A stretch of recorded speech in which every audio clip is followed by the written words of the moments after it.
What's up, everybody? My name is Godzi, and welcome back to another episode of Umineko When They Cry Answers Arc. Last episode, Battler complained a bit more about Beatrice and reminisced about, the Beatrice of old, the one that I can only assume he's fallen in love with at this point. And the relationship between Jessica and Kanon was further developed too, so that was nice either way. Let's get back into this. The flood of light and sound slowly dissipated. Also, I don't know where the hell we are. The silence that followed was not interrupted even by the sound of wind and rain outside that had once been present. What? Both Jessica and George timidly opened their eyes. Where in the world is this? That is a great question. It was a strange room they had never seen before. It looked like a Western-style smoking room. Its furnishings were stylish and expensive. Felt like the room of some dignified person. There was a set of black tea on the table, as well as a chessboard, which seemed to be halfway through a game. However, there was something strangely out of place. The black and white checkerboard pattern made it feel like chess, but it looked like a very similar yet totally different game that no one knew of. And similar to how it both looked like chess and not like chess, the furnishings of this room, no, the room itself. I just got a Java update prompt. Get outie.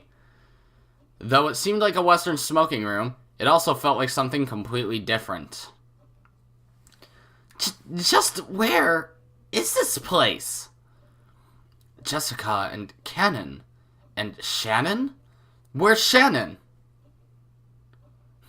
I'm right here, George. And I am here, milady, George. We apologize for bringing you to a place like this. What on earth is going on?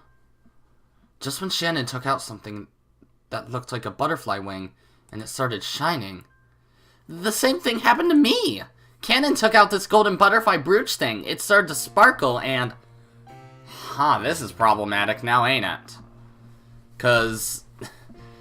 Alright, assuming Shannon and Kanon are the same person, that event in particular could not have happened. They could not have shown each other the butterfly brooch at the same time. I mean, it was split into two, right? So that much is fine, but Shannon and Kanon are not split into two, so that ain't fine. Couldn't have happened at the same time, assuming they're the same person. If they aren't the same person, perfectly reasonable. I'm taking off my socks so I can't even click the mouse button. I should just take off my socks before I record. That might be a better idea. Yeet. They both missed. Cool. Milady, George, first off, please allow us to apologize. And please stay calm. Something strange is about to happen. That strange thing will probably test us. Okay. Test us? Do you mean that trial you were just talking about? That we had to overcome if we wanted to be together? Is that it? A trial? I haven't explained it to you yet, milady. My apologies. But please, if your words just a second ago were the truth, please lend me your strength. I will give it everything I've got, so please. I don't understand a thing that's been happening. Do you know something, George? A bit. I'm just as surprised as you by what's happening now. However, if they're saying that this is an unavoidable trial and that we're essential for it, I intend to take on whatever may come. A trial? Kanon, the brooch. Yeah. The two of them brought the halves of the broken golden butterfly brooch closer to each other. As they grew closer, the strength of their bright yellow radiance increased. Yeah, it was split in two. Oh boy. Jessica, I want you to prepare your heart as well. I am already prepared. What do you mean? I don't have a clue. What the hell's going on? Oh, George is making that face. He's getting serious. It's a trial. A test for a pair of those who love each other. Huh? George spoke these awkward-seeming words quickly and easily. It was such an embarrassing line that Jessica couldn't help turning red. But the expression on George's face, which was so serious that it was almost grim, forced her to tense up as well. Shannon and Kanon were just as serious. With a glow in their eyes, as though they were taking part in a sacred duel, the pair of them brought the 2 gold butterfly wings together. Then the wings they held became a single brooch and regained their magical power. An even more intense light filled the room, and the scene was burnt into the retinas of all present, as the brooch shattered and 2 shining things flew out of it. 2 shining things. Okay, what would fly out? I heard laughing. People live for the sake of love. Yes, this world is love itself. Who's talking? Oh, how great is the power of love. Love is everything there is. Suddenly the voices of 2 people they had never heard before rang out. What? What was it? Who were they? Oh, I'm stupid. I forgot you 2 showed up at the beginning. Okay, so now you're finally formally introduced, so from what I have been told, one of you is a dude. Okay. Ugh. Weird looking. And I'm told that the blue one has a much more masculine voice and the orange one has a high-pitched voice, so okay. George and Jessica nervously opened their eyes. When they did, they saw that 2 demons had appeared there, almost as though the 2 halves of the brooch had become them. Hey, that's weird, Fur. What are we doing in a place like this? It really is strange, Zepar. Okay, so blue is Zepar, if that's how you pronounce that. It might be Zepper. I'm gonna say Zepar, that rolls off the tongue better. And the other one's Fur? Okay. There's no one but humans and furniture here. Where's the witch? Where's the witch capable of summoning us? Yes, we remember the name of the witch of the contract really well, don't we? Let's try calling it out, Fur. Yes, you're right, Zepar. We know the name of the witch of the contract, the Golden Witch. Then let's try calling her.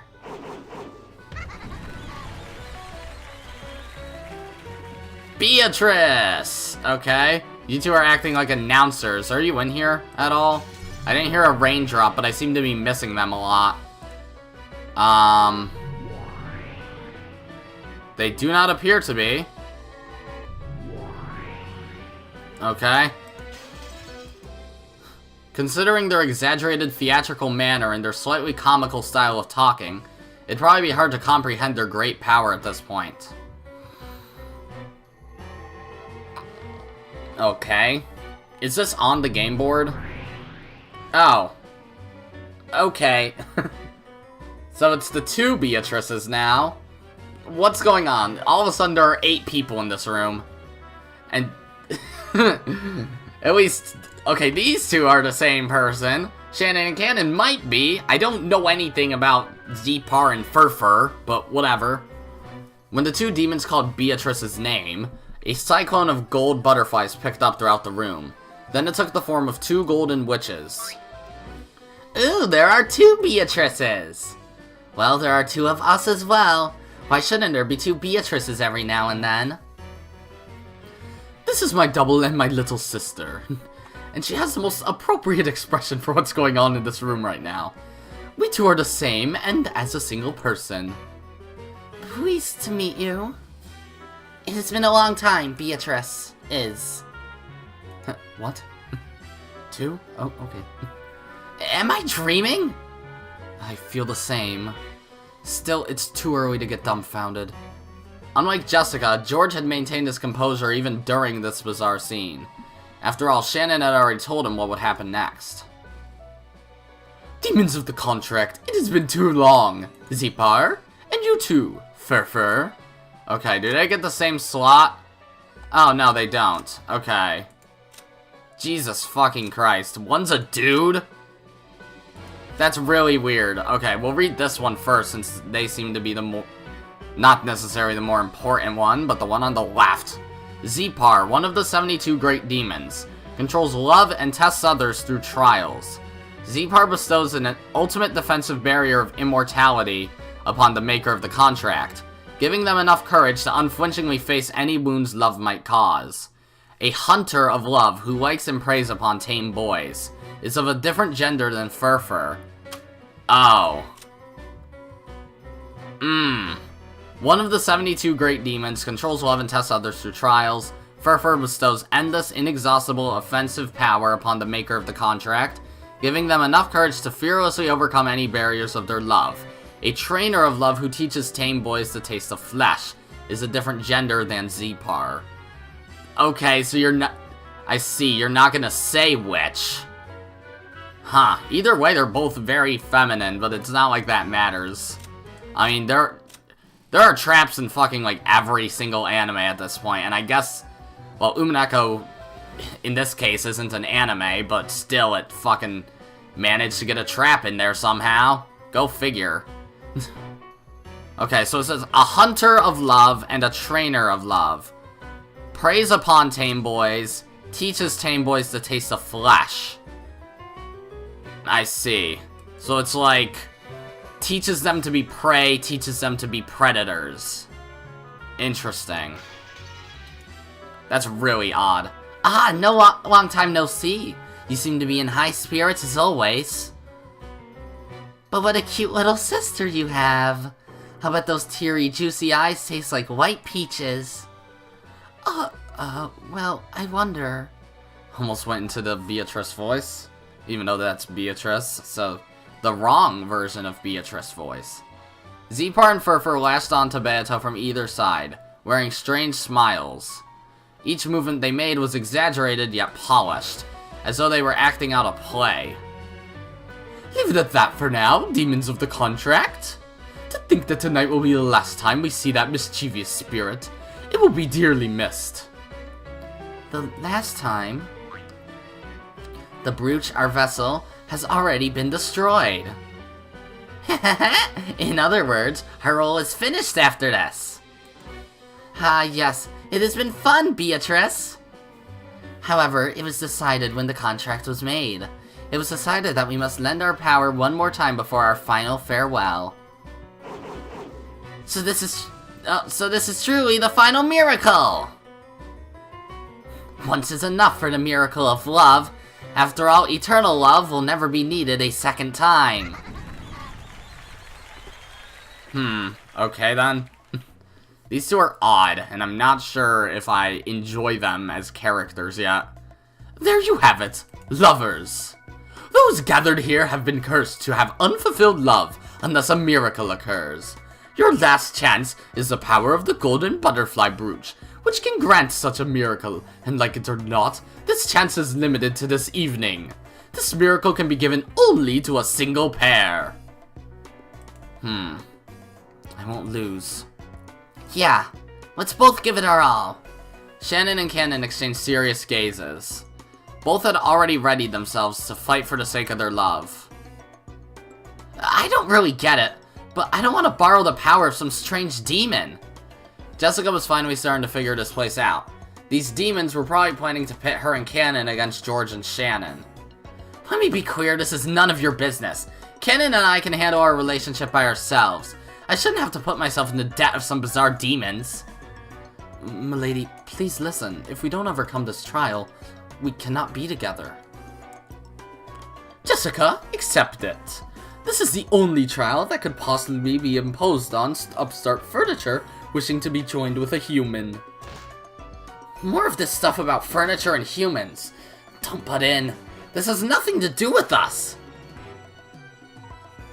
You still haven't told Milady? I didn't know how I should explain it. Kanon, Shannon, and you, George! Why are you listening to these creeps? No one can stand in the way of a person's love. Why do we have to please these demons? It's none of their business. Well, it seems we have quite a troublesome blockhead among us. We could begin the game like this, but that would hardly be fair. Couldn't you explain it to her, for her? I don't understand it that well myself. Is there some kind of problem with the love between Jessica and Kanon? Oh my, it seems you and the others understand nothing at all. With our blessing, the pair can cultivate their love at their leisure. No need to worry about suspicious demons. However, without our blessing, your love will vanish, disappear, wither, and decay. How the hell are you so sure? Because that is fate! You are free to choose not to accept it, free to choose not to resist it. Oh, and what happens if you choose not to resist it? That love will end, but perhaps an abstract explanation isn't so convincing. Well now, how could one explain the dead-end fate you're in? Ushiromiya Jessica, a future shared between the two of you would be far more grim than you realize. If you don't gain the miracle of magic, disaster will most certainly befall you. Then it will cover you, fester within, and split the two of you apart. I feel like they're giving so many clues that, like, just with the wording, that makes it seem like Shannon and Kanon are the same person. At this point, I kind of feel like it's a red herring, honestly. I did get a comment that said Shannon's body was actually in the parlor with George's in Game 3, so yeah, it is odd. Unless there's another pair of people that is a fucking, I mean, Genji could have fucking, faked his death in the third game, I guess. Or even Goda or Kumasawa, since Battler didn't see any of their bodies the entire game. So there's that, I guess. Even I will not be so boorish as to describe the details of that process. However, if you don't believe, Jessica, I will tell you how it ends. Kanon will stop being a servant and will leave the island. For all eternity. You will probably leave the island yourself in search of the one you love, but such a venture will doubtless be in vain. Yes, and then you will mourn and hate. Hate who? You! Me? No, the you of this moment! These two are annoying. I'm just gonna be frank. With a dramatic gesture, the two of them pointed at Jessica.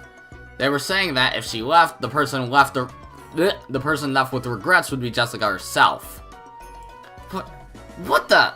How are you saying? When you've lost someone you love, you'll realize how much you hate the person you were when you ran away from the trial to complete that love.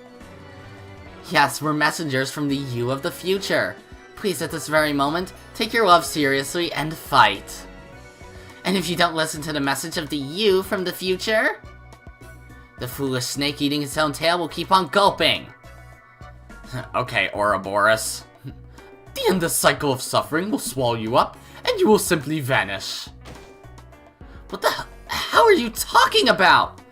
Jessica's confusion showed on her face as anger. However, a memory of something she'd heard a long time ago welled up in the back of her mind. Oh boy. Hello, Kanon. Unlike Shannon, I don't plan on working here for many years. After just a few years, or possibly, if Shannon ever decides to stop working here, I think I'll stop working too. Kanon? If you give up on the miracle of magic and hand it over to Shannon and George, they will be joined and leave the island. Following that, Kanon will leave the island as well. That is fate. And unavoidable. Then what if they can obtain the miracle of magic? Of course Kanon will remain on the island, by Jessica's side, for all time. He will probably start learning music with Jessica as she desires. How the relationship will progress afterwards is a matter for the two lovers. They can deepen their relationship slowly all by themselves, as Jessica wanted. However, if that happens, George and I will not be joined. Fate demands that we fight, putting our happiness and futures on the line. Are you kidding me? What the hell? So if we are joined, the other pair will split apart? What kind of demon's game is this? Don't be mistaken. You will not be taking something from each other. Without the power of the golden butterfly brooch, neither love is fated to bear fruit. And who the hell decided that? It's due to your sin of falling in love with furniture, which is not allowed to love. Didn't Kanon clearly reject you, saying that furniture was not qualified to love? Knowing that, you chose Kanon as the one you loved. I won't let you get away with saying you didn't know. Though she couldn't accept any of it, Jessica was unable to argue back. Then George spoke up with that soft tone that he always used to smooth things over. However, his expression was still ruthlessly serious. Jessica, can't you think of it this way? Think of it what way? I love Shannon. I am prepared to overcome any and all trials and obstacles that stand in the way of us being together. What about you? Well, I'm not so weak that I'd lose heart that easily. Yes, that's it exactly. At this moment we are being tested. Tested to see who can display the strength of our feelings more strongly. Are you saying that you actually support this crazy plan of theirs? It doesn't matter whether I support it or not. When I gave Shannon that engagement ring, I swore to fight all trials and barriers that stand in my way. No matter how unreasonable or incomprehensible these trials might be, I cannot choose to avoid them. George spoke clearly, then looked at Jessica with a cold gaze. By now, Jessica almost understood. If she kept on grumbling and avoiding this demon's trial, the game between the two groups would automatically end with her defeat by default. In other words, George and Shannon would win. Then they would gain the miracle of magic, their love would be completed, and Jessica and Kanon would split apart, with Kanon eventually leaving the island and never seeing her again. Nothing would make me happier than to see you step out of this trial. That way I wouldn't have to fight you. And that would show the limits of your feelings for Kanon. It seemed as though George spoke ruthlessly, but he was actually being exceptionally fair. If Jessica lost by default, she would never be able to clear away her lingering regrets. That would leave a bad aftertaste for George as well. We must fight openly for that single miracle. Even if I lose at the end, I'll be able to accept it if we both gave it our all. And because of that, I will be able to cheer on the victors from the bottom of my heart. Humph. George's determination is quite impressive. After hearing that, are you still going to run away? The two demons giggled and challenged her. Of course, George didn't laugh, but he still challenged her with cold eyes. And Shannon? Please forgive me, milady. I'm determined not to flinch in my resolve. Even if I know that sticking to my feelings means ending your loving relationship, milady. Shannon had never before spoken to Jessica with such serious and solemn words. Jessica realized what a strong will had dwelt within her usually weak and clumsy friend, and was surprised. Kanon? I want to start a new life with you, milady. Even if that life means crushing Shannon's happiness, I will not falter. Kanon was also doing all he could to restrain himself. Yes, all of them were being serious and frank, and abandoning any naivety they might have possessed. All this about golden butterfly brooches and miracles of magic, and the trial that the demons were giving them. None of it mattered. Only one thing was being tested. Whether or not they possessed the strong will to make their love come true. Jessica clenched her fists and hung her head, shaking while biting her lower lip. She was silent, but she would probably gain an unswerving will of steel before too long. She just needed a little time first. The two demons who taunted people with dramatic gestures did not violate the silence that Jessica needed to resolve herself. Love brings about conflict, and this conflict gives rise to determination. As the demons of love, they could understand more fully than any others how noble that determination was. Jessica. Furthermore, this magical miracle is something that can be received by you as well. By me too? What do you mean? She had thought this had been about two pairs of lovers. Beata was surprised to suddenly hear that this had something to do with her as well. With the miracle of the golden butterfly brooch, even your wish that your affection for Battler will be acknowledged, can be granted easily. And without such a miracle, you two can never be bound to him. Interesting. So, in this case, this Beatrice, the not elder Beatrice, the one that Battler created, she's technically his furniture at this point. I see. Okay.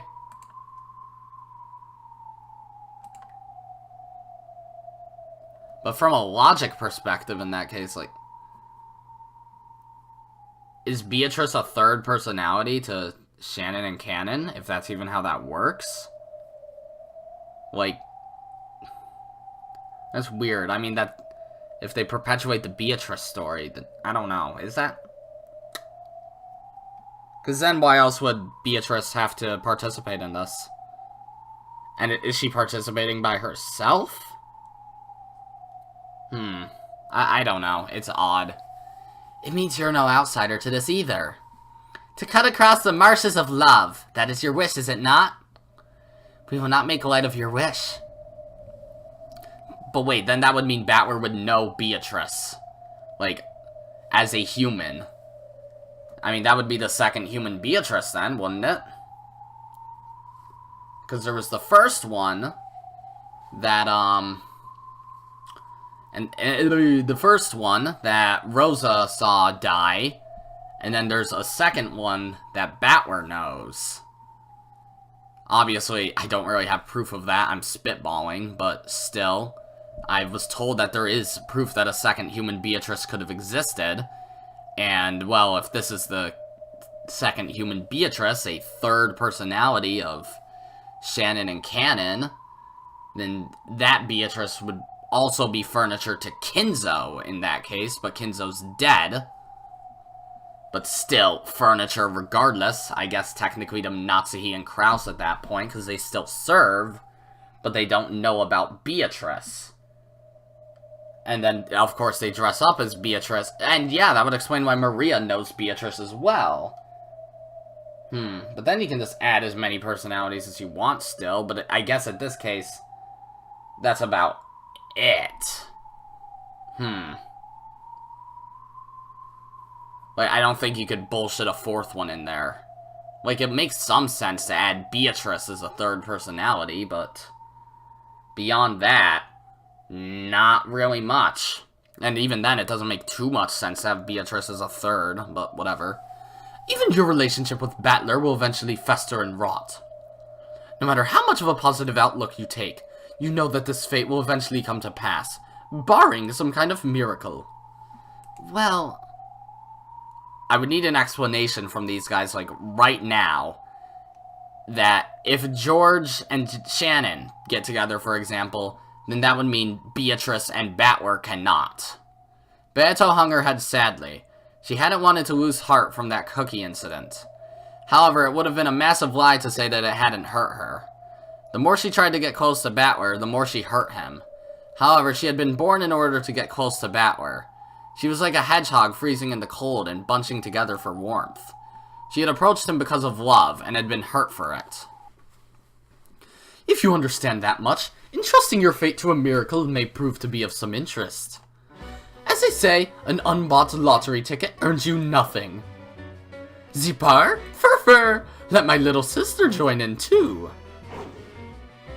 Oh, of course. Welcome, second Beatrice. We were planning on including you from the very beginning. After all, we're Zipar and Furfur, the two demons of love. I do not enjoy these two. May I join in as well?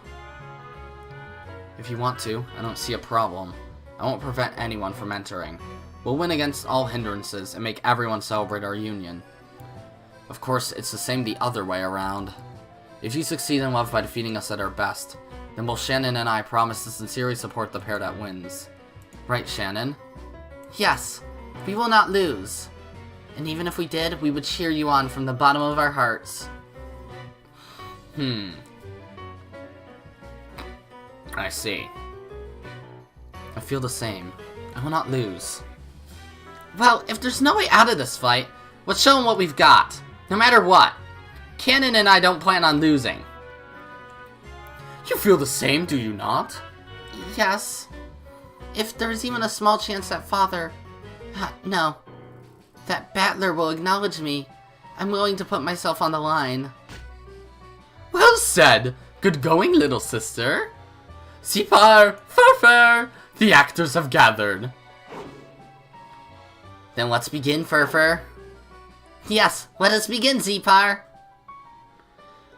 Let's begin this trial of lovers to fight over a single miracle of magic. If they're both speaking at the same time, just like with the stakes of Purgatory, all 7 of them speaking at the same time, I'm gonna use my regular voice, okay? But with some differences in my tone. Okay. Jesus. Well, that's something. Back to the mansion.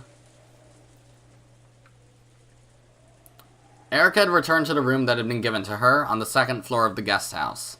The next room over was empty. It was very quiet there. Even pressing her ear against the wall wouldn't help her listen in on the voices in the cousin room.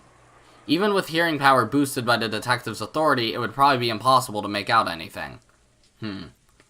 This room was the farthest down the hall, a long way away from the cousin room.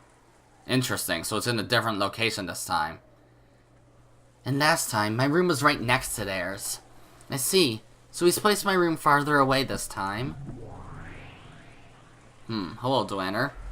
Such a modification to the initial arrangement is well covered by the authority given to the Game Master. It would seem to be quite a reasonable first move. Well, it's better for me that way, too. Like I'd want to hear those brat squeaky voices as they play cards. She really doesn't like them, does she? This whole time, Erica had been facing the desk and working on something. She was preparing some of those packing tape seals from before. Okay. She had asked Kumasawa for the stickiest tape in the place. She drew a complicated signature that could not be counterfeited across it with a permanent marker, then began making notches across it. This way, if she ever wanted to prove that some opening had remained closed, she could stick this tape over it, creating a powerful seal equal in strength to the Red Truth. These menacing seals had cornered Natsuhi so thoroughly in the previous game. She even has a sprite where she's holding tape. Okay. Great. Is something wrong? He got me. That Battler doesn't let anything get by him, does he? Erica grimaced and showed the piece of packing tape she had torn off to Delaner. At a glance, Delaner couldn't tell what had annoyed Erica. However, as soon as she held it, she realized the difference right away. This won't be any good. Yep. It's barely sticky at all.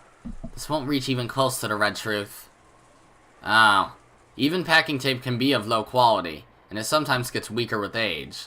The tape Kumasawa had found was a bit too weak even for normal use. It wasn't nearly sticky enough to be used as a detective's seal.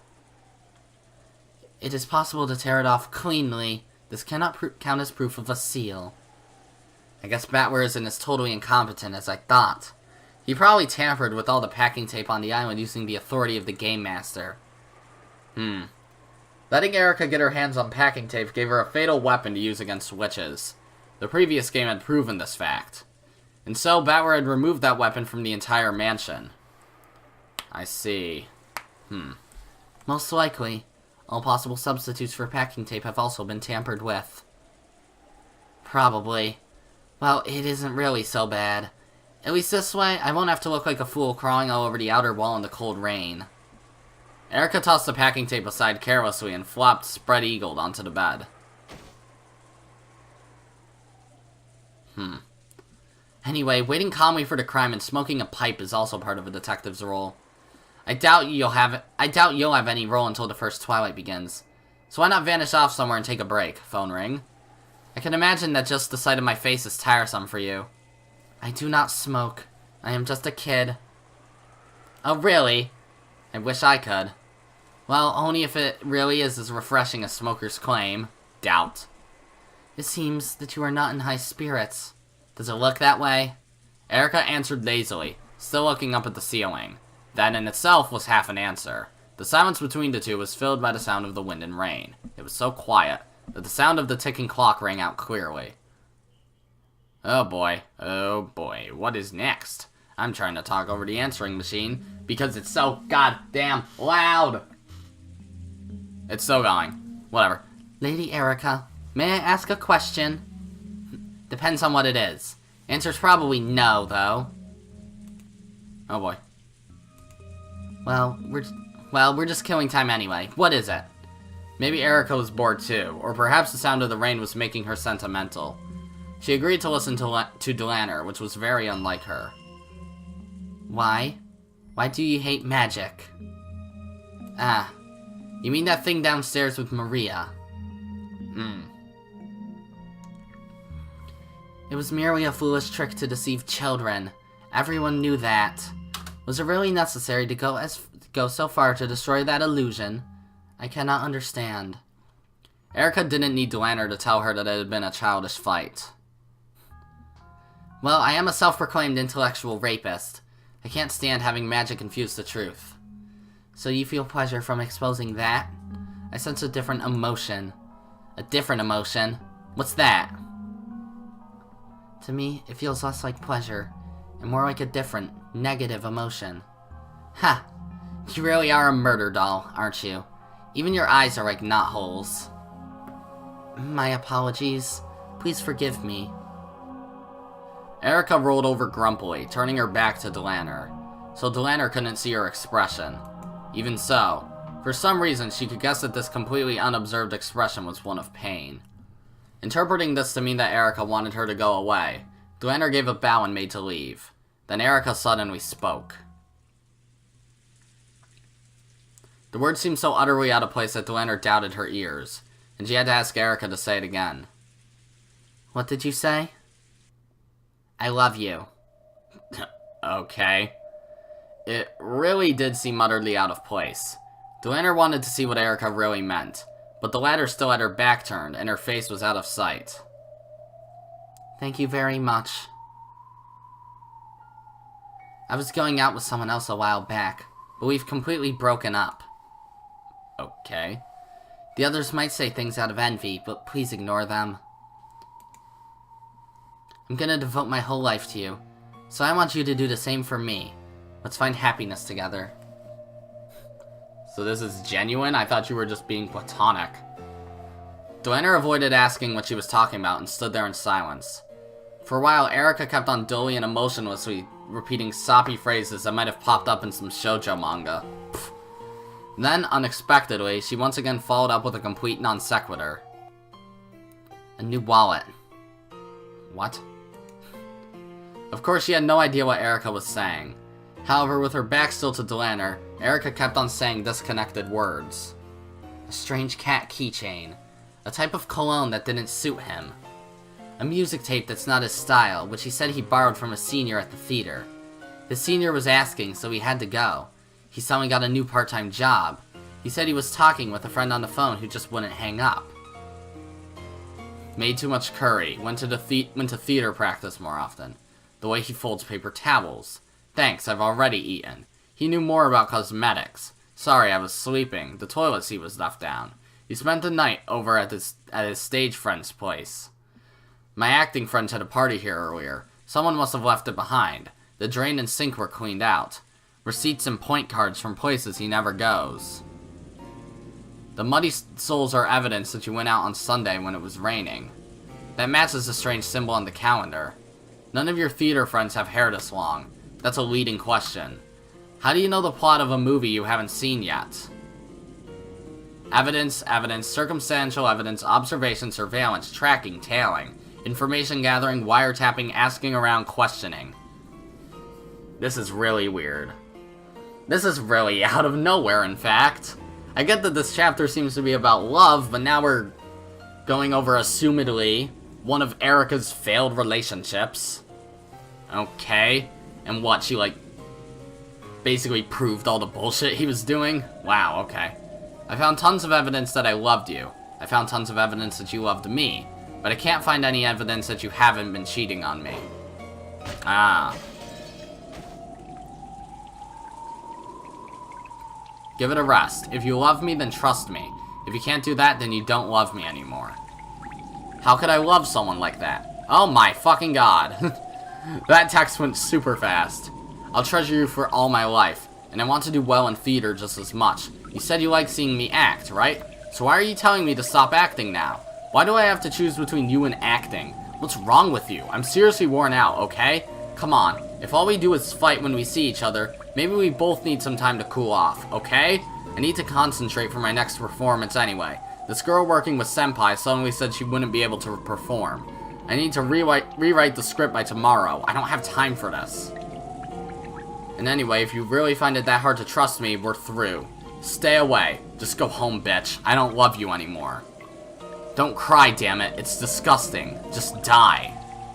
Stop shouting, damn it. You're annoying the neighborhood. Just get the hell away from me and never come back. Motorcycle gunman, or I guess now he's a tear? Were those supposed to be tears? Without love, you Cannot be seen. Huh. That's backwards. Oh boy, bark, bark, bark. Dog, bark, bark. Because of love, you end up seeing things that don't even exist.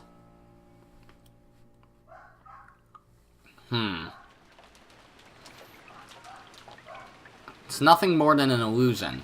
One that no one but you can see, and one that even you can never touch. Without love, humans would never need to sift through truth and lies. Because we can see things like that, we doubt. We suffer. We cry out loud. Why is my dog barking? My mom should not be home yet. Right now, I'm happy. Though it may be temporary, I've become the Witch of Truth. As I am now, I no longer need to worry about being tormented by non-read words.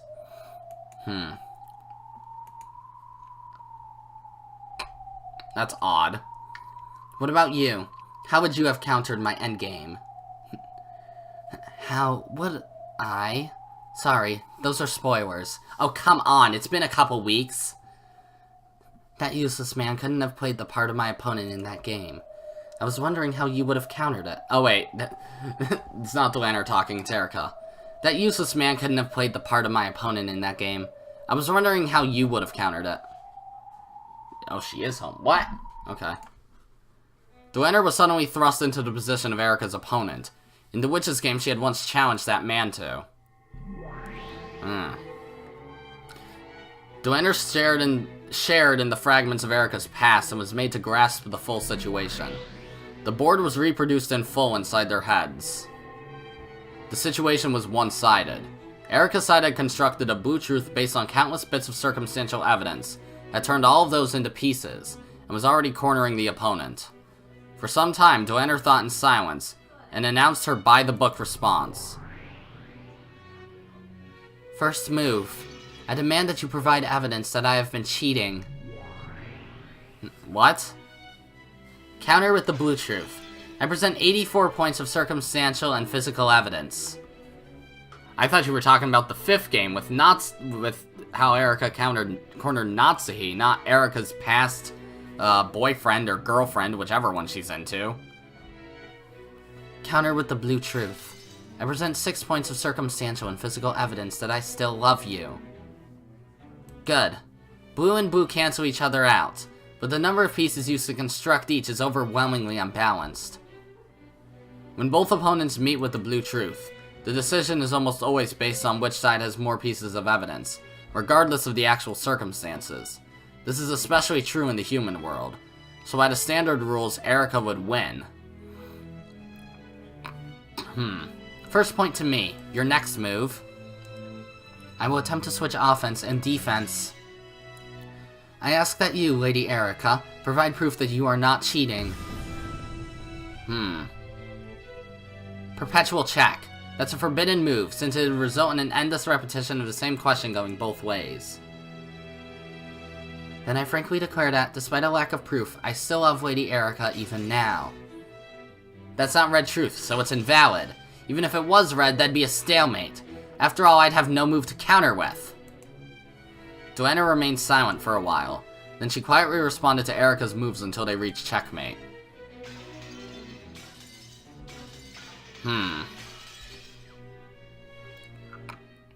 A stalemate is a forbidden move in the game of witches, since it means the ruin of the game. However, in chess, it also represents a draw. Because of this, it's a splendid final move that a weaker player can pull off if they're unable to win outright. In this situation, Erica clearly had the advantage, so it was natural that Duenna would seek a stalemate to obtain a tie. However, that would only be the case in chess.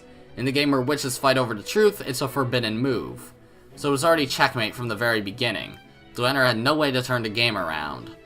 However, regardless of what the real truth between the pair of them had been, this game would be... Any other moves? Oh, witch-hunting archbishop, protector of the truth? No. I resign.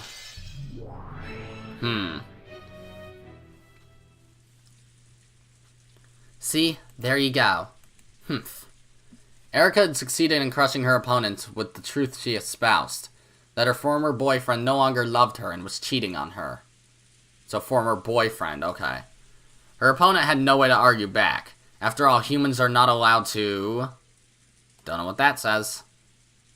A splendid game, a splendid finish from a superior position. Regardless of the truth of her opponent, Erika could win. A splendid victory. Delaner could only respond with silence, and with that, Erika spoke no more. She was probably done talking and wanted Delaner to leave. Delaner understood this, but even so, before leaving, she wanted to tell Erika one thing. A splendid game, Lady Erika. It's only natural that the detective wins. Even before you became Lady Berncastle's piece, you truly were a splendid wielder of the blue truth. However, Lady Erika, humans are only allowed to use the blue truth, and the only thing that can counter blue truth is red truth, and humans are not allowed to use the red truth. In that case, how should your opponent have shown his truth? Who knows? Maybe he should have used that gold truth or whatever, which is supposed to be stronger than the red truth at times. You certainly were the victor in that game. However, allow me to say this as a protector of the truth. What? I imagine it's something unpleasant, so say it and go away. Yes, this game is your victory.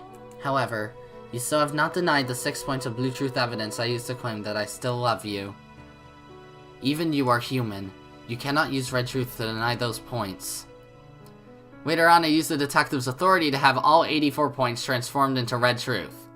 By the power of my master! I am human, yet superior to humans. A detective and a witch. I am the Witch of Truth, Furuto Erika. Any other questions? Parting remarks? I have none. In that case, please excuse me. Delaner bowed and disappeared. After that, all that remained was a single Witch of Truth laughing off a bitter past with an equally bitter smile.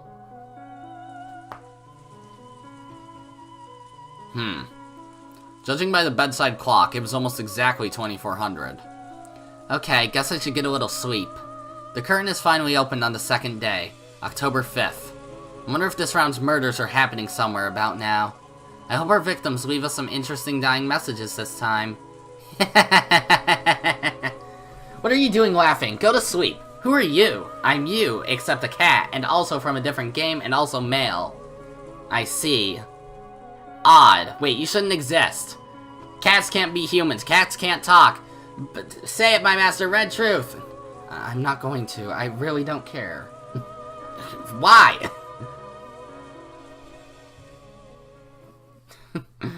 Okay. And what is next? Ding dong bing bong, motherfuckers! I mean, screwheads! Jesus. Match up my own words, too. Fuck. Oh, hello, Eva. Why didn't you discuss this with your mother? This is about the partner who's supposed to support you throughout the rest of your life. That's right. She's the woman I want to spend the rest of my life with. And that's why you need to choose very carefully, right? How can you be so rash? Eva and George could be seen beneath the eaves of the guest house. George had revealed his engagement with Shannon. Eva's anger had exploded almost instantly. This had been no more than George had expected, so he had responded with an ice-cold calm. Did you sleep with her?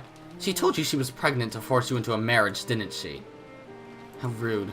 I'm a strong believer in preserving chastity before marriage. Then why an engagement? I asked her. She accepted. What more could be needed? No! It's all wrong! Marriage isn't as easy as it seems in manga or whatever you're thinking of. What about her parents? Relationships between the two families? Shannon is an orphan. She's from the Fukuin house. Come on, Eva. Are you some stray alley cat? Or are you Ushiromiya George? How could you be so rash now, when you might even be selected as grandfather's successor?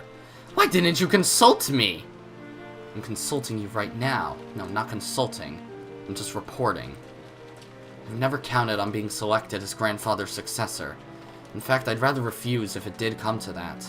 I want to build up my own country and castle from the empty wilds, just like father did. Now listen here. Do you realize how hard your father has worked to get here? That's not something you can duplicate just by imitating him. Do you understand how often he was saved by luck and coincidence before now? and he got through it because he had a wonderful life partner by his side. You. Sayo is the kind of person who will support me and make me be reborn as an even stronger man. You've praised me for becoming the adult I am, but that could never have happened without her. What? Are you listening? George? Just let your mother handle this for now. Cool your head and think very carefully. Shannon isn't the only person interested in you, right? Ayumi from that marriage meeting really took a liking to you. God, that bitch. Something about her name tells me that she's probably a freakazoid yandere cunt lord, and I do not like her. Oh, come on! I'm not even in this game! Go away! First I've heard of it. I thought you knew! Her parents were also very impressed by you. If you really dream to build your own castle like your father, Ayumi is the one who'd really be able to help you, right? Do you intend to betray her feelings? I think everyone does. God damn it, George! There's nothing to betray.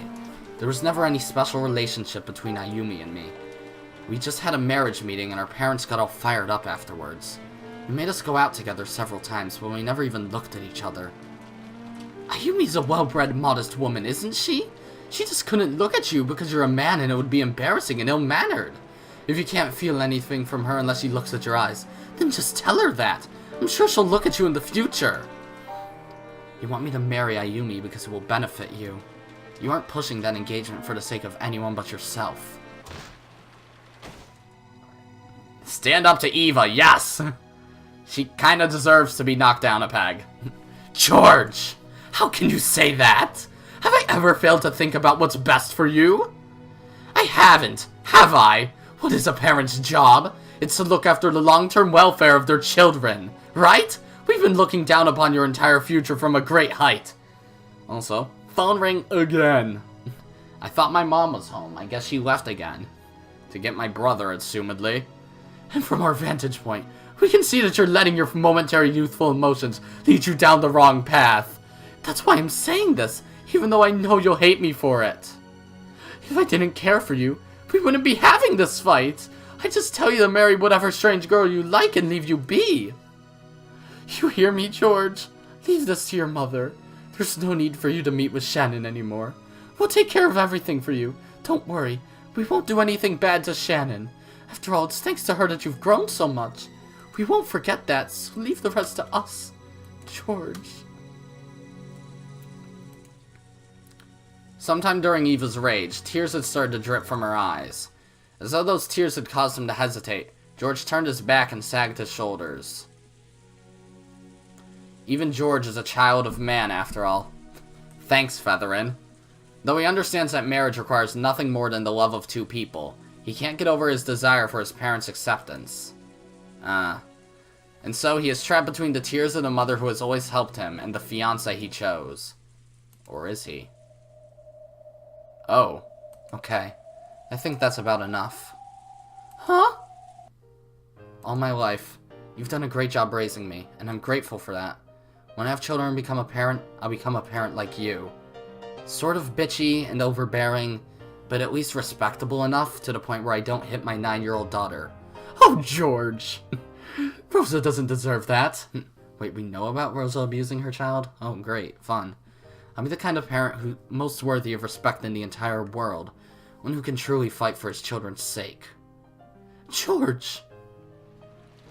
With his back still towards her, George threw away his umbrella, and so he stepped out from beneath the eaves into the rain. Then he slowly turned around. All epic anime style, of course he does. It was without a doubt the familiar face of Eva's beloved son, but now with his serious crazy face. However, he was now his own man, self-controlled and independent enough that their blood connection might be forgotten. I think it's about time. For what? You're not gonna act cool just by standing in the rain and— oh god! I think it's about time you learn to let go of your son, Mother. Phew. From now on, let's stop talking as mother and son. I am George. You are Eva. Let's forget that you're my parent and let our true intentions ring clear. The reason you want to choose the person I marry is for financial reasons, public appearances, and so that you can look good in that continuing quarrel between you and your siblings. You have no other reason. You do well to just give up and admit it now. I'm about to share my point of view with you. I suggest you do the same. After all, you will lose. No traces of love or respect for his mother remained in George's eyes. There was only a frigid glare as he gazed ruthlessly down at the witch who was trying to bind his future. George, why? Are you looking at your mother like that? Because I'm not looking at my mother. All I see is a wall, a trial, that's standing in the way of the future I'm trying to grasp. You're only human. I know that you have dreams and ambitions and that you're still chasing after those. And I think that's a wonderful thing. You also know how hard it is for a person to chase their dreams without giving up. So I'll need to inherit your wonderful strength. I've learned a lot from my parents, my friends, and Sayo, and I've grown. And the last thing I've learned, acquired and perfected, is the real Ushiromiya George. Now overcome the final barrier. You! Kicks her in the face. What? Eva disappeared. The pouring rain landed evenly across the ground everywhere. No, it was blocked very slightly in one place. However, there was no one there. Standing on the ground isn't the only way to block the path of the rain. Then, could it be... Fuck! I knew it! When they called Eva a witch, I fucking knew it. Oh, great. Hello, Eva Beatrice. It's been a fucking while. What was your voice again? Also, this song, which is the best one in the game, Don't At Me. Sure, it's good for people to let their true feelings show every once in a while. I'll speak my mind, too. So why don't you just lay it all out as well? In the rain-filled sky, with a moon that shouldn't have been visible behind her, was the Golden Witch of the future who had finally obtained everything of the Ushiromiya family. Even the drastic change in his mother's appearance didn't faze George. On the contrary, he seemed to have been moved by her boldness, because his mother had honestly and truly displayed her true nature. This way, I can confidently show her my true self. Here we go, Mother. Here we go, Eva. This is my first step towards escaping from your shackles. First step? With that first step, he felt something odd beneath his feet. He knew that the sticky sensation, different from that of mud, represented his mother's arrogance trying to prevent him from making that first step. I used to read to you all the time when you were little, didn't I? Do you remember your favorite story, Journey to the West? That takes me back. It's probably the first fantasy I really loved. Sun Wukong, the Monkey King, wanted to become a god and was tested by Buddha. If you can jump free from the palm of my hand, I will acknowledge your wish. Then, Sun Wukong managed to reach what he thought was the end of the world, and found 5 pillars standing there, only to discover that they were Buddha's fingers, and that he still hadn't left Buddha's hand.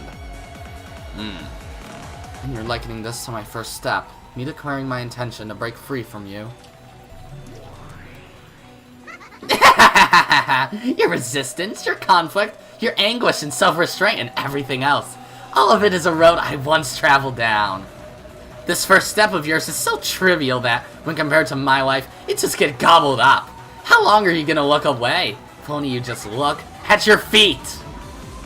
At George's feet, on the pitch-black earth soaked by the pounding rain, was what appeared to be a slightly red sash that glowed ominously and blocked George's first step. It was deep, viscous, and it held George's foot in place.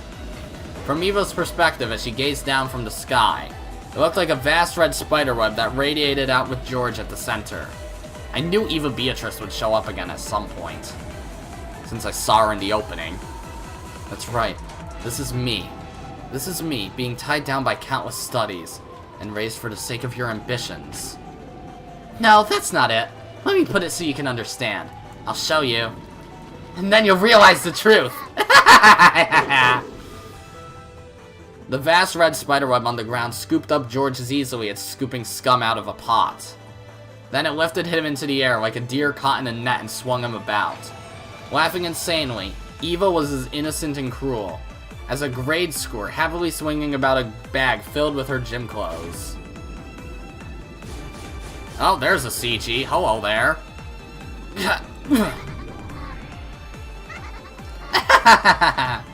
Come on, try to remember, okay? What happened on Tuesdays?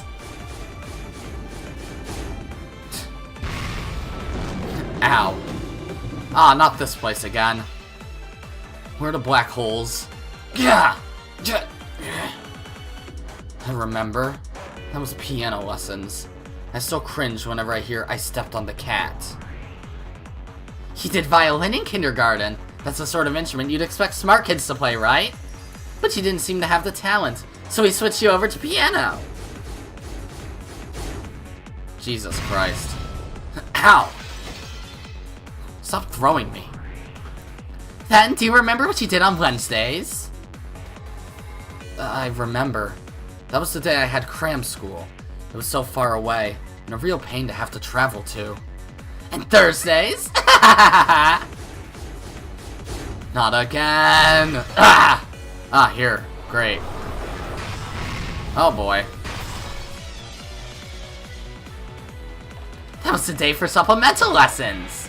You were just terrible at subjects with memorization, weren't you? You could apply your knowledge, but you were horrible at learning by rote. A classic, he can do it if he tries, kid. That one stung. Those are the most annoying words a kid can hear at a parent-teacher conference. What word exactly? Ah, he can do it if he tries, yeah. You can lead a horse to water, but you can't make it drink. It's a British aphorism, isn't it? Making you get and stay motivated was the hardest thing to do. Oh boy. Stop. Oh boy. George was bound hand and foot by the bright red spider web, reduced to the witch's plaything. You're a kid's plaything! I can't do a Woody voice. Am I? Well, forget this. I'm going back to my castle. Fuck you. She innocently swung him around and smashed him about, all with an insane laugh. Again and again. Do you remember what you did on Fridays?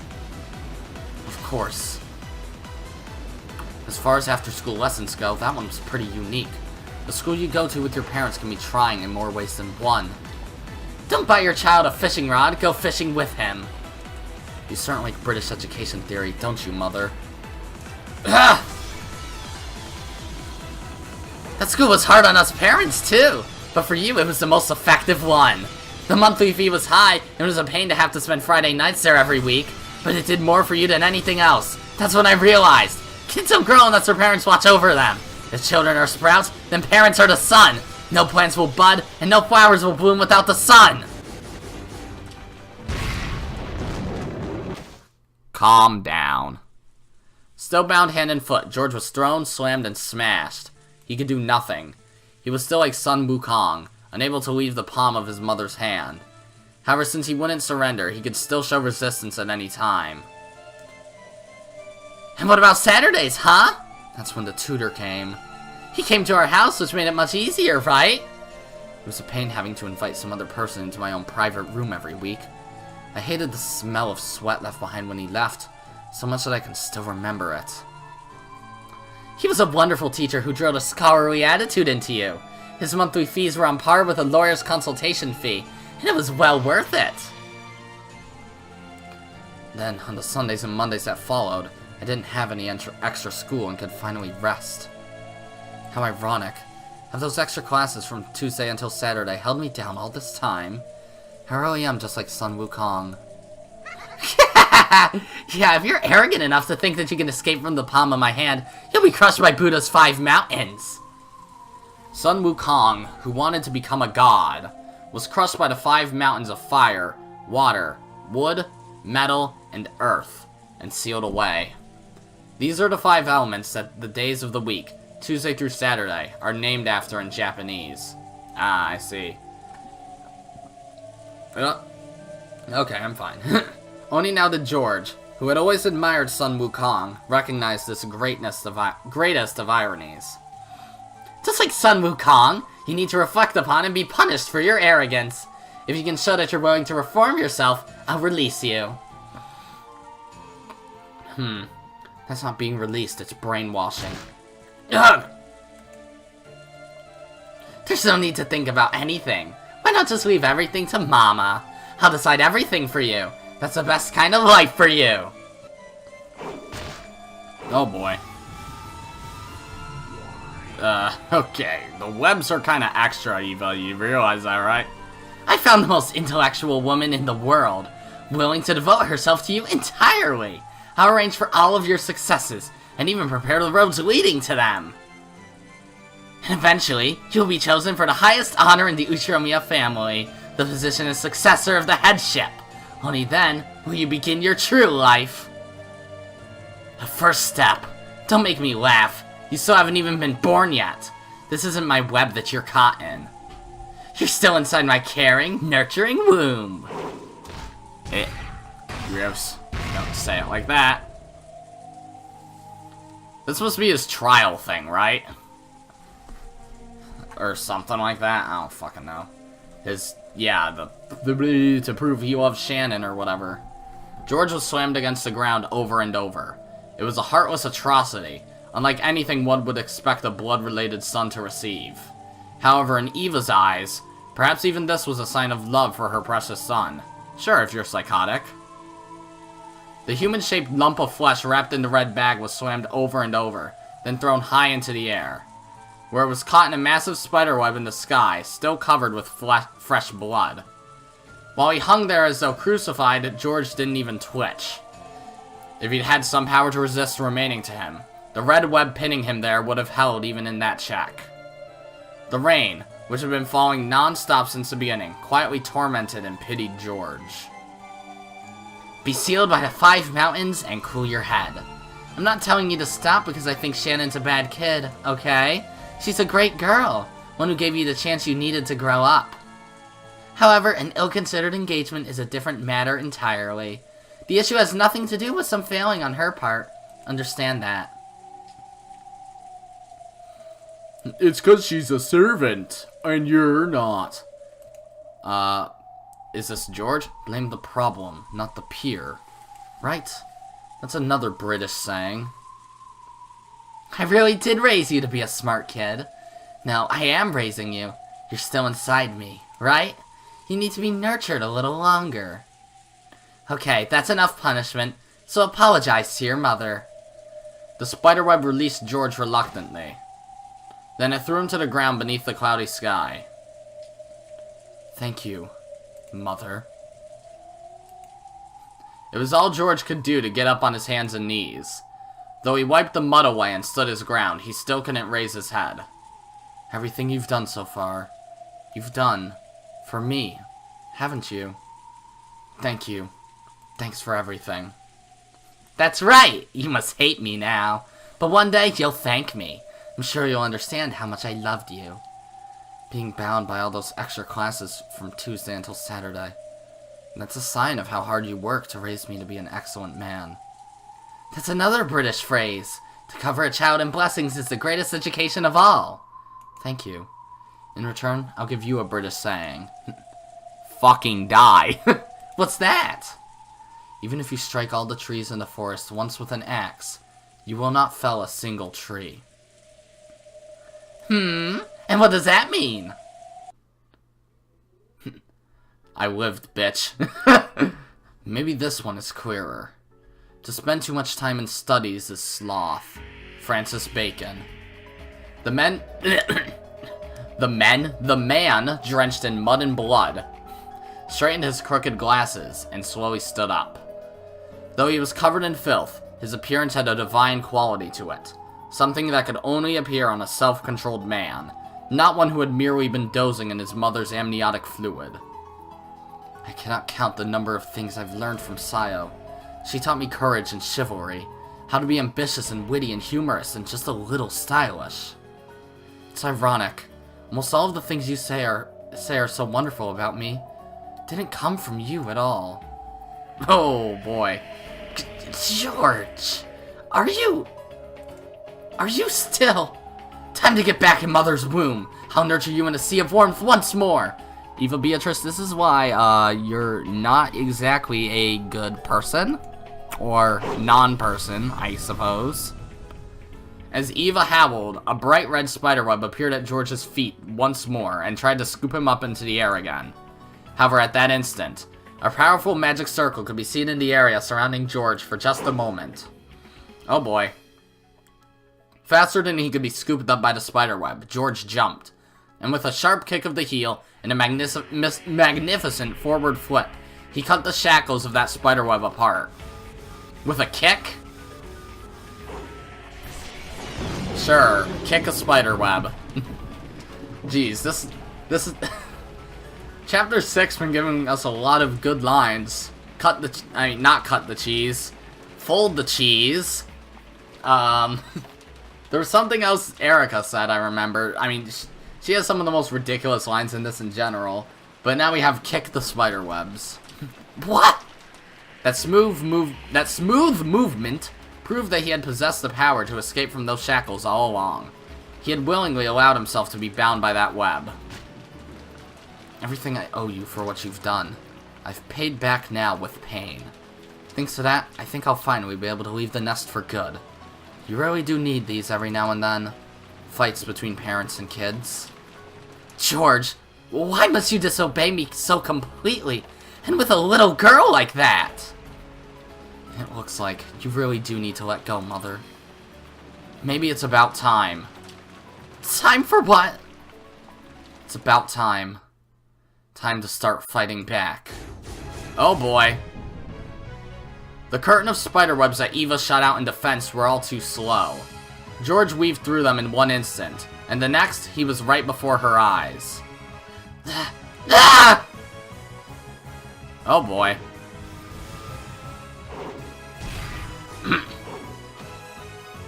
Eva jumped out of the way of a kick that would have knocked her feet out from under her, and then blocked the second half of George's double roundhouse with a high kick of her own.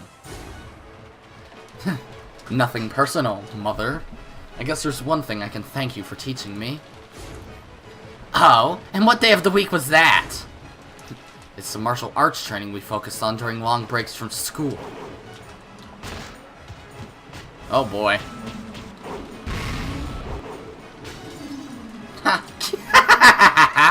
I'm glad, George, to hear you're grateful for at least one thing. Your mother is happy. Eva's swift feet flashed like lightning. Low, mid-level attack. As George's head fell forward, she caught it in both hands as though she was about to smash it against the ground. It was then met with Eva's knee as it rose like a bolt of lightning from the earth. Ow, my precious nose. I do not feel pain, I only exclaim it. You should have learned Muay Thai, too. It would have been way more fun to have learned it with you. You're right. I never had more fun than when I was learning martial arts with you. Then right now is when we get to have the most fun. Isn't it right? Isn't it fun, George? Isn't it? Oh boy. Not the Rose Arbor again. Ow! It's fun to play with your son like this, Mother. Yes, it is! You're my precious son, and I love you lots and lots inside my womb. I even love it when you kick it in there. I'm going to gag if you don't stop talking about wombs, Eva Beatrice. Please stop. No, I'll move my pop filter even. Please stop. That was probably ridiculously loud. I'm sorry. Understood. But this kick's coming from the outside of your belly. George's knee buried itself into Eva's abdomen. An instant before she felt the pain of that fierce attack, Eva watched her son's kick with a proud smile, and then vomited. Okay. You're getting on in years, Mother. Maybe it's about time you held back on wearing childish clothes like that. George! Her chin still covered in vomit, Eva looked up at George in twisted anguish. Jeez, that's such a hard word to say sometimes. She could see how pathetic her face was by her reflection in its glasses. So, I'm just assuming, in reality, so, without the magic, is George actually, like, brawling with his mom right now? No chance, right? Both you and I need to leave our childhood days behind. So long, mother. You already won? I thought this was gonna be like a 2-hour venture. The fierce lightning and rain made time freeze. George's beautiful kick had stopped an inch from Eva's chest. However, the power of the red magic circle surrounding George had already pierced Eva's body. Though he had stopped without hitting her, blood poured out of Eva's back. No wound had been left on her chest, but her heart had been punched through. Eva slumped backwards and landed in a puddle with a splash. Okay, I did not expect this to be quick. I thought this was going to be a fucking really long recording session, but we're at like an hour and 20 minutes, but there's still more, I guess. There were no convulsions. Her life had been ended without leaving her even an instant to writhe about in pain. I know you're somewhere over there, Gap. You know who Gap is? And Gap is here? As he straightened his glasses, George spoke to the rose thicket behind him. Hello, Gap. Then a pitch black hole opened in the air there, and Gap jumped out. Want a rematch? Not really. Impressive. Even considering that it was before her ascension, I can't believe you managed to defeat Eva Beatrice. I thought you'd be there. Thanks for not interfering. I'm glad we were able to keep it between mother and son. But of course, I wasn't here. You summoned me just now. That doesn't matter either way. I have something to ask of you. Is there any reason I should listen? Well, you refuse to listen. With his back still facing her, George reset his glasses. The threat in his voice held the solemn presence of a king who could control demons. That madness made Gap gulp, not pulp, and she licked her lips before bowing respectfully to his back. I like hot guys, but I like monarchs even more. Pfft. Your wish is my command, O Demon King. I want you to lay her body to rest in a place fitting for a woman who admired the head of the Ushiromiya family, and who lived her life with the misguided dreams of that position. So, in Kinzo's study? No. The VIP room will do fine. That never-opened VIP room on the second floor of the mansion. Is this trial thing how we're gonna do the fucking goddamn first Twilight? Don't fucking tell me this is how we're gonna do it. If Eva's dead, and in the VIP room, with a back wound, then is this sort of how they're claiming that George is the killer? Because I was going on about how it's possible, conceivably, for Shannon and Kanon, if they're the same person, to have committed all the murders in the first, second, fourth, and fifth games. The third, the only confusing one, was Nanjo, but assuming that they faked their deaths on the first Twilight, it was possible, but apparently Shannon is dead, so Shannon and Kanon are dead in the parlor when Battler enters. So that would mean Battler would know she's dead. And that would mean Nanjo is impossible for Shannon or Kanon to kill. But George was dead there too, so I don't fucking know.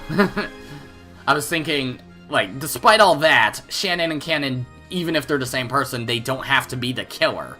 Of course, that would make the most sense, but they don't have to be. Like, it could still be George in the first game, maybe, I don't know. Second game, for sure.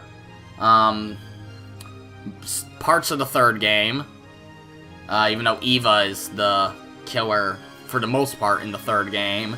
But George could have killed other people in the third game too, like Natsuki and Kraus. Or himself and Shannon, even. Or Shannon/Kanon.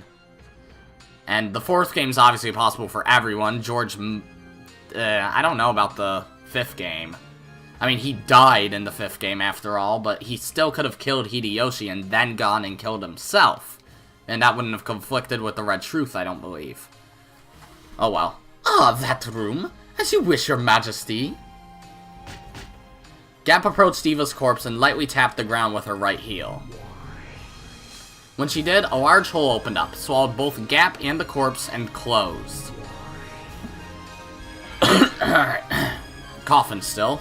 After a while, a small hole opened up in the air, and the staff Eva always carried, marked with the one-winged eagle that symbolized the Ushiromiya family's leader, was spat out into a puddle, because the corpse would no longer have any use for it. George slowly approached that staff, and stepped down hard on the tip. When he did, the staff spun violently into the air, and after passing by the blue moon that honored Demon King, it flew into George's outstretched hand. I didn't think that would work, but that's pretty damn cool. And away go the butterflies. The instant he grasped it, another fierce lightning bolt landed nearby. By the time the flash disappeared, the staff he held had become a spray of gold butterflies and vanished. It was as though George had crushed the staff out of existence. I'm cool, aren't I?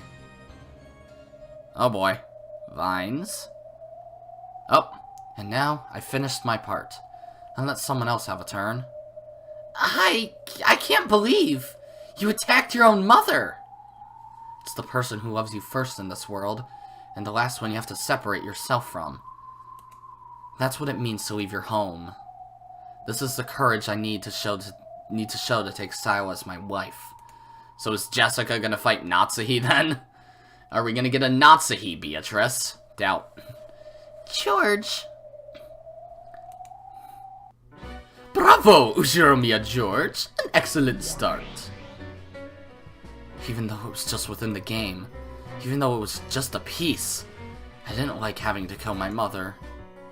However, that was the trial you set me, so I saw it through. Oh great, you two again, I forgot about you. Even though you appeared earlier this episode. He stared at the two demons. The demons looked at each other, then showed their surprise with their now familiar exaggerated gestures. Wonderful! Wasn't that splendid, Zepar? Indeed it was, Furfur. George's determination is the real deal. It seems I've misjudged you. Please accept my apologies. George chose not to go along with this theatrical conversation.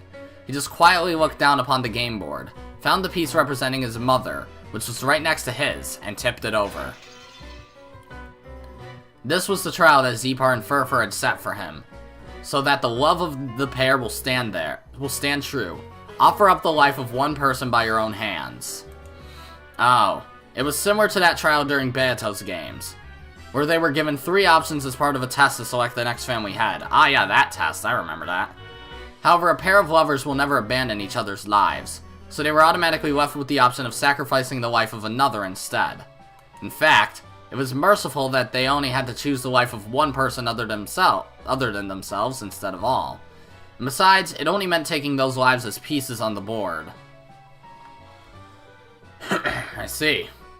For the versions of themselves to whom the game board was the only world, this was a tragic parricide. But to those who stood around the game board in this witch's smoking room, it was nothing more than a movement of the pieces, representing George's will to overcome his parents. However, the fact remained that the demons had ordered them to take these lives, even if it was just within one of the endless fragment worlds. George appeared to have distanced himself from the events on the demon's game board, but Jessica still seemed to resist the idea of stealing another person's life, even if it was only their life as a piece on the game board. Have you been scared stiff? No. The Beatrice that Battler desires would not be shaken by the likes of this. Well then, who will undergo the next trial? Please choose the next victim. It doesn't matter who. Please name the next challenger. Any one of you may go.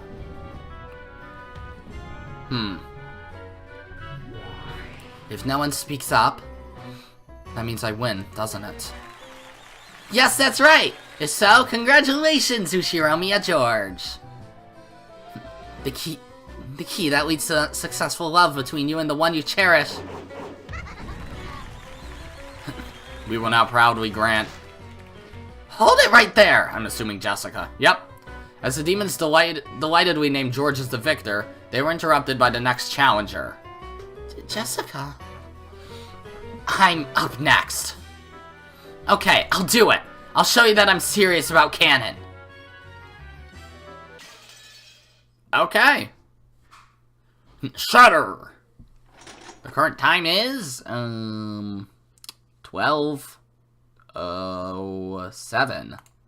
Clocks are hard sometimes because I don't know which notch there the one was connected to, but I'd assume I got it exactly right. Hopefully.